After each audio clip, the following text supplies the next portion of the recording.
Rubber প্ল্যান্টের জন্য মাটি রেডি করব, তো ভাবলাম এটা আপনাদের সঙ্গে শেয়ার করি, হয়তোবা অনেকেরই কাজে লাগতে পারে। তো প্রথমে নিয়ে নিয়েছি মাটি, আর এই মাটিগুলোকে খুব ভালোভাবে রোদ্রে শুকিয়ে তারপর চেলে নিয়েছি। এরপরে দিয়ে দিচ্ছি ভার্মি কম্পোস্ট। আমি এখানে 2 ধরনের কম্পোস্ট নিয়েছি, আপনারা চাইলে এক ধরনেরও দিতে পারেন, আবার চাইলে গোবর সার দিতে পারেন, মানে যে কোনো একটা কম্পোস্ট দিতেই হবে। এরপর দিয়ে দিচ্ছি মোটা বালি, মোটাটাই দেওয়ার চেষ্টা করবেন, যদি না থাকে সেক্ষেত্রে চিকনটা দিবেন, সমস্যা নাই। আর দিয়ে দিচ্ছি কোকোপিট।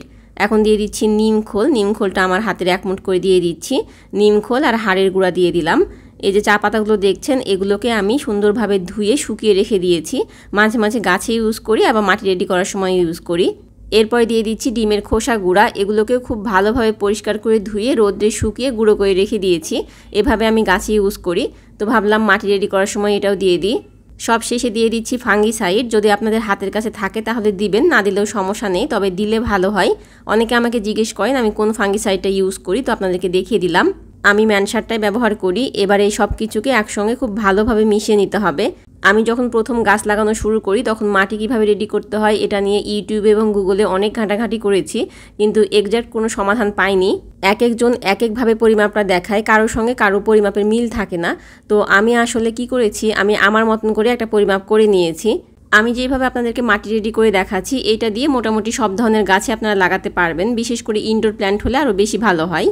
মাটিটা একটু হালকা রাখার চেষ্টা করেছি, আপনারা নিশ্চয়ই লক্ষ্য করেছেন আমি মাটির পরিমাণটা কম দিয়েছি আর অন্য উপাদানগুলো বেশি দিয়েছি, যেন মাটিটা হালকা হয়। ভার্মি কম্পোস্টটা ব্যবহার করতে চেয়েছিলাম না, কারণ অনেকেই বলে যে ভার্মি কম্পোস্ট ব্যবহার করলে কেঁচো হয়, ইভেন আমারও হয়েছে।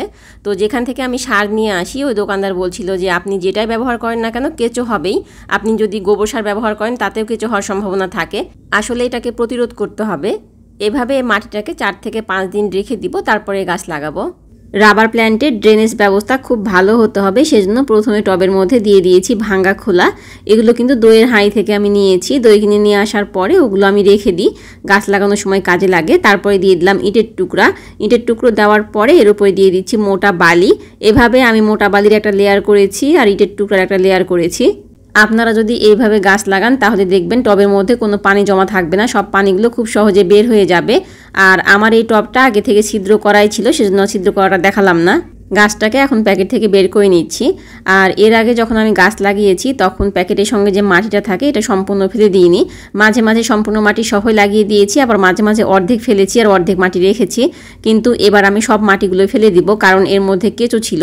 কেঁচো আমাদের বাসাতেও হয়, কিন্তু সেটা অনেক ছোট ছোট কেঁচো, আর এখানে বড় বড় ছিল দেখে আমার খুব ভয় লাগছিল।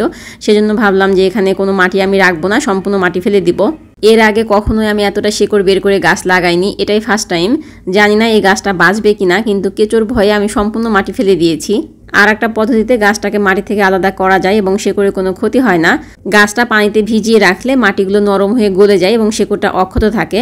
কিন্তু আমার হাতে যেহেতু অতটা সময় ছিল না, একটু তাড়াহুড়োর মধ্যেই ছিলাম, সেজন্য মাটিটাকে আমি এভাবে আলাদা করে নিয়েছি।